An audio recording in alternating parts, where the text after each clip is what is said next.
Okay, hi guys. So much to talk about. Holy smokes. I'm trying to set up my camera so I don't have to hold it.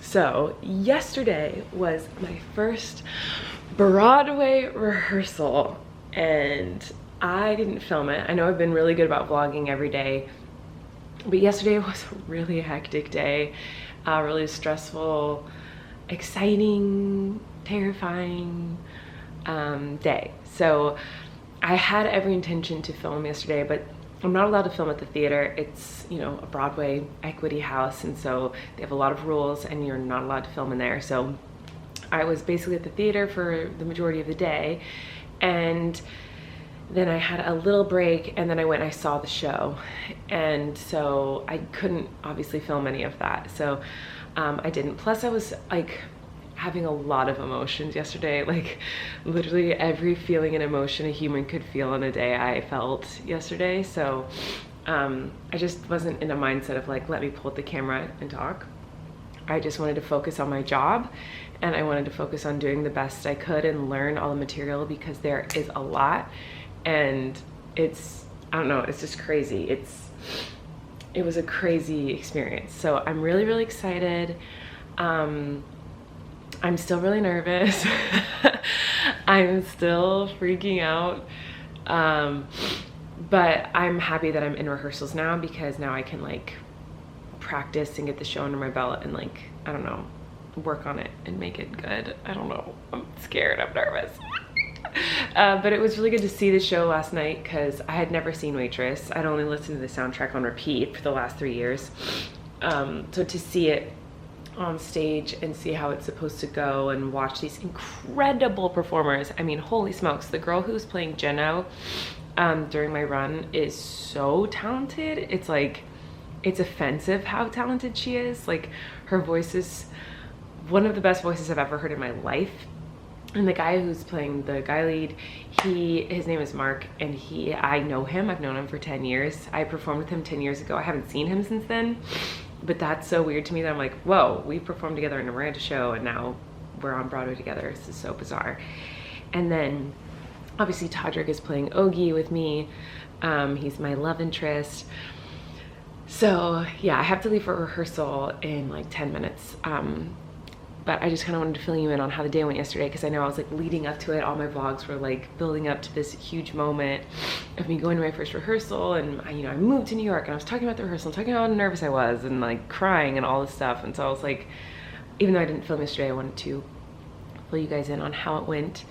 It went well. I think there's a lot of information, and it's a lot. There's just like, I mean, in a matter of like a 10-second time span, in one song I'm holding like, I hold a coffee cup in this hand, and then I pick up a fork in this hand, and it goes over here, and someone takes it out of my hand, and there's a plate, and someone takes the plate, and then I pick up the sugar, and someone takes the sugar, and they pour it in a cup, and they put it in this hand behind my back. And then, I mean, that's kind of how this show is. It's very prop heavy. So there's a lot of props. There's a lot of moments where I'm like, you pour the sugar at this exact second, and then you stop at this second, and then you freeze at this second, and you pick up this thing. It's like, it's really intense, and my character is really like, has to have everything exactly how she likes it. So it's important that I do things on the right beats and on the right notes and on the right words and whatever. So it's just a lot of information. It's not like, oh, and then you're gonna take this coffee mug over here. It's like, no, on this beat you have to do this, obviously. I mean, it's Broadway. But there's a lot of that. So yes, I have a lot of lines to memorize and a lot of songs to learn and like all that, but like picking up props and putting them in the right places is almost more stressful, because there's a lot of it. Sorry, I know that's probably really boring to everybody watching this, but that's kind of where my brain is at. So basically, to sum up how I was doing in rehearsal yesterday, they asked me at one point, they're like, how are you doing? And I was like, basically my brain is going like this, and I'm just waiting for it to go like this. And it will eventually do that, but today it's doing this. And that's kind of how I felt yesterday. So I also wanted to talk about one other thing, which is something really like scary happened when we left the theater. So we saw the show, and then we left the theater and we were walking down 8th Avenue, and all of a sudden there's like a stampede of people running through us. Like all of a sudden we saw like a stampede of people running towards us and screaming. And so obviously the first thing that goes into your mind when you see that is shooting, because whenever there's a shooting online, you see like on Twitter, like the trending moments, you see stampedes, like people filming their iPhones, like stampedes of people running. And so that was the first thing that came to my mind. I was like, is there a shooting? What's going on? And like all these people are running at us and passing us. And then, so we're like, do we run? Like we didn't know what was going on because we just left the theater and like, so we are looking around, and then all of a sudden we see there's little kids around us screaming, crying. There's a little boy, like maybe 10 years old, running with his parents, screaming, I don't want to die. And he was like sobbing. There's women crying all around us, running. So Eric and I were running because everyone's running. We're like, okay, well, if there is something bad, like we don't want to get hurt, we don't want to stay here. And we were meant to go down into a subway at that moment, but I was like, I don't want to go get in a subway because if there is a shooter or a bomb or whatever there might be right now, a subway seems like a not safe place to be. So I was like, okay, let's run down to 9th Avenue, like just get away. So we kind of were jogging, not being too panicky because we didn't know what was going on yet. We didn't want to freak out. But we were obviously freaking out because like, what if it was a shooter or whatever? So we're like just kind of comforting each other, being like, it's okay, love you, like just like trying to make sure the other, like we were just so concerned about the other person. Like he was so concerned that I was okay and I was so concerned that he was okay. And then but we didn't know what was going on. That was we were like, we don't understand. But people were passing us on their phones, running on their phones, like there's a shooter, there's a shooter. Someone passed us and said assault rifle on the phone to whoever they're talking to. Kids, like I said, there's that kid screaming and crying, saying he's gonna die. Women passing us, being like, we don't know what's going on. But they're sobbing and running. People are tripping, pushing. And I didn't know what was going on, so I didn't want to like panic too much. I was just like, okay, let's just be safe and just try to get to safety as quickly as possible. But the crazy thing for me was that like there were a lot of kids around. It was Times Square. All the shows had just gotten out. Like, so all the theater district was just, I mean, it was packed. It was so many people. And there was a lot of kids. And my thought was like, why isn't everyone grabbing these kids? Like, I just wanted to, and they were all with their parents. They were like fine and safe. But my initial thought was like, if there's a shooting or something, like I just wanted to grab these children and run and like hide them. Like that's all I could think about was like saving children. I was like, not that oh my God, I'm so good, I wanted to save children. But that was, I'm just saying that was like my first thought. Like when I was there, I was seeing kids everywhere. And I was like, why are adults running past the children? Take the children. Can we put the children somewhere? So I guess that's my new mom brain, is how my mom brain works now, is like to get all the kids. But it was just really bizarre. And I'm not saying any of this to say, oh my God, guys, that was so scary for me, because sure it was scary, but like I'm not comparing it at all to anyone who's been through an actual horrible, scary situation, because it's not at all. It wasn't even close to what people actually experience when they go through an actual trauma, like a shooting or a bombing or anything like that. Like, please do not misconstrue this as me comparing that situation to that, because 0% am I doing that. All I'm just saying this to tell you how sad it makes me that we're living in a time now in America where, oh, by the way, I didn't even tell you what it was. A motorcycle had backfired. That's all it was. No shooting, nothing bad. Like, a motorcycle had backfired. But what made me sad is that we're living in a time now where a motorcycle backfiring, any loud sound, and everyone just assumes it's a shooting or a bombing, because that's the time we live in now. Everyone's like, there's a shooting every day. Every day we wake up and you hear about another shooting, more people are killed. So we're living in a time where we're just, your mind doesn't go like, oh, that must have been a motorcycle. Your mind goes, oh, there's a shooting, we're all gonna die. Like, and it was just crazy to be in the middle of like hundreds, if not thousands of people stampeding, tripping over each other, screaming, crying, yelling, there's a shooter, AR-15, like, I'm gonna die, like all around us. And we're just like, what do we do? Like, you never think you're gonna be in a situation like that. And we weren't, and I'm not saying we were, because we weren't, and everything's fine. And obviously, like I said, I'm not comparing myself to people who have been through that for real at all.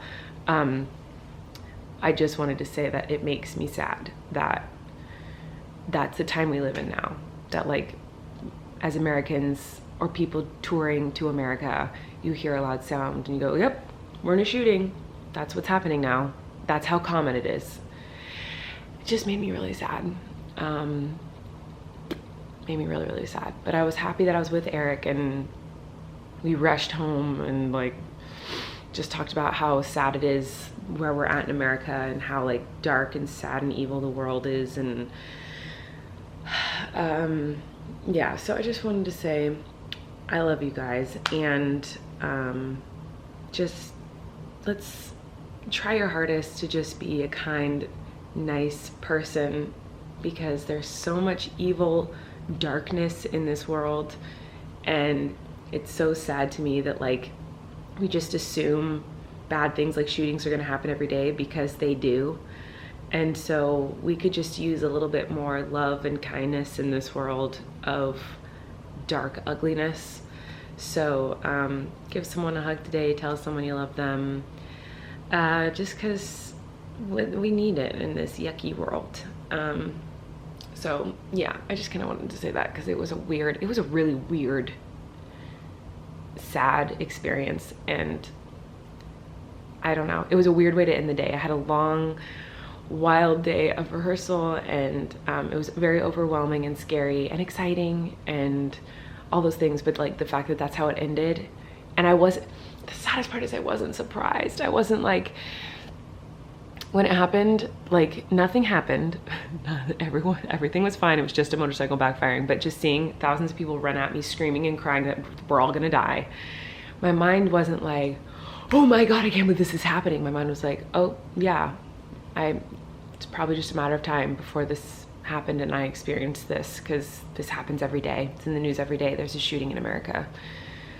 And that makes me want to cry, that that's what my mind did. And it didn't go like, oh no, I can't believe this is happening. This is so unreal. This never happens. My mind was like, yeah, this happens all the time. This is really scary, but like, I guess that makes sense.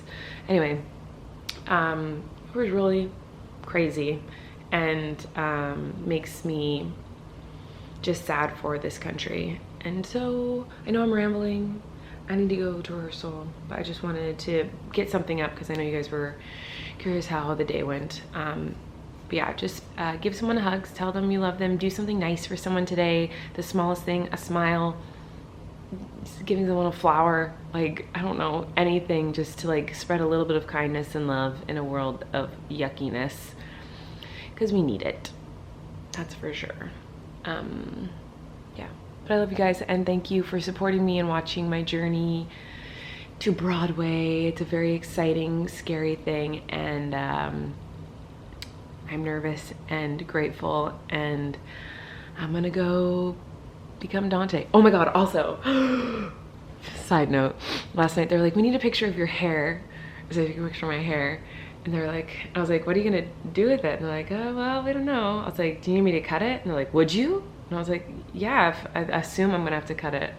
And they're like, oh, well then it's good to know. So I think they're gonna have me chop off my hair.